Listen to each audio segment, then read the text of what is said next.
And I want to close on this because it is directionally correct when it comes to the Democratic Party today. And I think the fact that Kamala Harris is already leaning into this, I think is good. Compared them to Abercrombie and Fitch, a ghost brand. What do you think? I think that, I mean, he's right that we need more unapologetic Democrats, but it's more than that. The Democratic brand is two things right now. It's a lot of things, but it's both risk-averse and it's very, very finger-waggy. So all of our politicians are incredibly risk-averse, so they're not out there taking risks or trying to do new things. I mean, they're playing it very, very safe. Even as much as I love Kamala Harris, and I thought she did well on her campaign, she was very risk-averse during all of that. But on the other side of that, while they're being risk-averse, they're also just like purity testing everybody and finger-wagging them. I mean, I'm a young dude.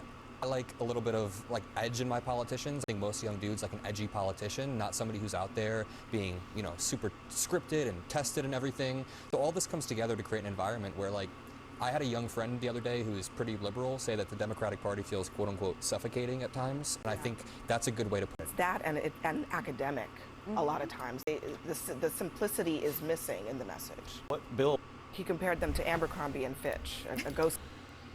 And weirdly enough, like, I think with Kamala Harris standing up and cursing, talking about phones, talking about scandals, calling out the Trump administration, all this type of thing, I think weirdly enough, she is what the party needs right now. More of that. Now, I agree with him. The Democratic Party is too risk-averse. It is much too luxury and finger-waggy. It's all of those things. And it's too academic because it tends to be ran by coastal liberal elites from a very few amount of places. It's not even location diverse. Hire some nice people from the Midwest if you must.